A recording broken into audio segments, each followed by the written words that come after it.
Jenis-jenis danau berdasarkan proses pembentukan.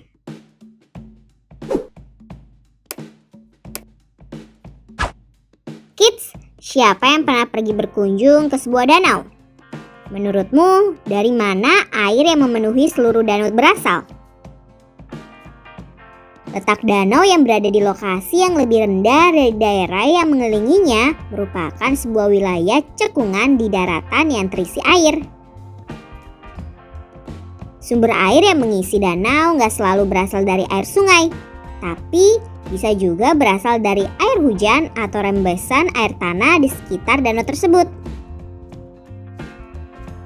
Danau Toba di Sumatera Utara menjadi danau paling besar di Indonesia. Danau ini terbentuk karena terjadinya letusan gunung api yang disebut dengan Gunung Toba. Danau bisa dibedakan menjadi danau alam dan danau buatan. Danau alami terbentuk karena aktivitas atau proses alam. Sedangkan danau buatan atau dikenal dengan bendungan dibuat dengan cara membendung air sungai. Selanjutnya, kita akan membahas tentang klasifikasi danau berdasarkan proses pembentukannya nih. Yuk kita cari tahu. Sebelum kita lanjut videonya, jangan lupa klik tombol subscribe dan tombol loncengnya ya. Danau vulkanik. Danau vulkanik merupakan danau yang terbentuk pada lubang kepundan atau kaldera gunung berapi. Danau ini diisi oleh air hujan sehingga membentuk sebuah danau. Danau ini termasuk tipe yang sangat berbahaya jika gunung berapinya masih aktif. Karena jika terjadi letusan, air danaunya akan meresap menuju ke magma dan akan menambah kuat letusannya. Jika dinding kawah jebol, maka akan terjadi banjir besar dengan kecepatan yang tinggi. Sehingga untuk mengurangi volume air danau dibuat sebuah terowongan. Contoh danau vulkanik adalah Danau Kelimutu di Flores, Segara Anak di Gunung Rinjani, Kawah Ijen, Danau Batur, Danau Beratan, Kawah Kelut, Danau Kerinci, dan Danau Sarangan. Danau tektonik. Danau tektonik merupakan danau yang terbentuk karena adanya gerakan tektonik atau gerakan lempeng bumi sehingga terbentuk cekungan-cekungan akibat patahan dan lipatan. Contohnya Danau Tempe, Danau Tondano, Danau Tohouti, Danau Poso di Sulawesi, Danau Maninjau, Danau Takengon, dan Danau Singkarak di Sumatera. Danau vulkanotektonik. Danau vulkanotektonik merupakan danau yang terbentuk karena gabungan proses vulkanik dan tektonik. Patahan yang terjadi pada permukaan bumi pasca letusan gunung berapi.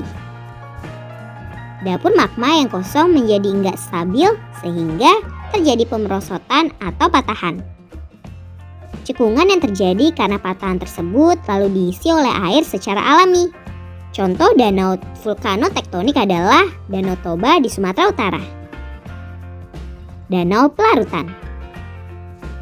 Danau pelarutan atau solusional merupakan danau yang terbentuk karena adanya proses pelarutan pada bentuk lahan negatif atau berada di bawah rata-rata permukaan setempat. Peristiwa ini terjadi di daerah kapur atau karst oleh air hujan yang mengandung karbon dioksida. Bentuk lahan yang negatif pada daerah karst atau pegunungan kapur antara lain dolin. Dolin merupakan lubang berbentuk corong pada batuan kapur dengan diameter antara beberapa meter hingga 1 km, dengan kedalaman dari beberapa meter hingga ratusan meter. Danau ladam atau tapal kuda. Danau ini terbentuk dari proses pemotongan saluran sungai yang berkelok-kelok atau minder secara alami dan ditinggalkan oleh aliran. Sungai ini terputus dari sungai induknya dan sumber air yang diperoleh secara alami hanya dari air hujan. Besar danaunya sesuai dengan ukuran sungai yang membentuknya. Waduk atau bendungan. Waduk atau bendungan merupakan danau buatan yang sengaja dibuat manusia dengan cara membendung aliran sungai. Waduk dibuat dengan tujuan untuk memenuhi kebutuhan irigasi dan pembangkit tenaga listrik. Waduk dibangun untuk berbagai keperluan, misalkan menampung persediaan air pada musim kemarau untuk mengairi sawah dan beragam keperluan lainnya. Contoh waduk atau bendungan merupakan Waduk Jatiluhur, Gajah Mungkur, Saguling, Cirata, dan Karangkates. Danau alami terbentuk dari proses alam yang terus berubah, sedangkan waduk atau bendungan terbentuk karena manusia membuatnya untuk berbagai keperluan, misalnya persiapan menghadapi musim kemarau panjang.